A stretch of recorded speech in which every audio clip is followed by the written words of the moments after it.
داتا صاحب رحمۃ اللہ علیہ دربار شریف کی مارکیٹ میں ایک عالم دین جن کا نام مولانا حافظ محمد ظفر صاحب، پرنٹنگ اور ڈیزائننگ کا کاروبار وہاں کرتے تھے۔ تمام علماء اور مشائخ اور عوام اپنے پروگراموں کے اشتہار ان سے بنوایا کرتے تھے۔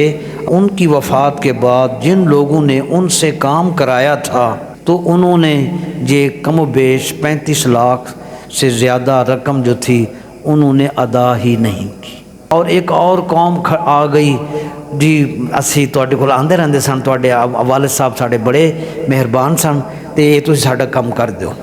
اس طرح کے لوگ ان کے بیٹوں کے پاس آئے ان کے والد کی وفات کے بعد، اور ان کے والد صاحب کے حوالے سے کام ادھار پر کرایا۔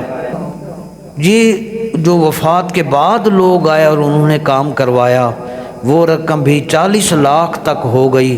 تو ان جو نئے کسٹمر تھے انہوں نے بھی وہ رقم دینے سے انکار کیا، تو یہ ابو ویسے چلے گئے، پچھلی تھی انہوں نے بھی نہ دیا، جو نئے کام کرا کے گئے انہوں نے بھی واپس پیسے نہ دیے، ادا نہ کیے، تو یہ 70 لاکھ سے زائد رقم ان کی ڈوب گئی۔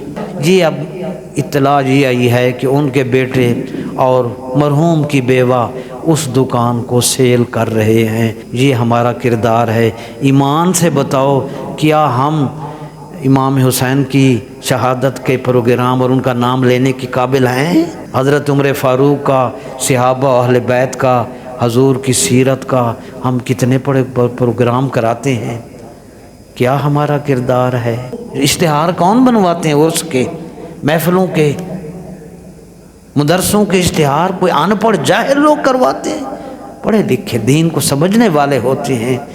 اسرائیل امریکہ تو ہیں ہی برے نا، میں اور ہم کہاں کھڑے ہیں؟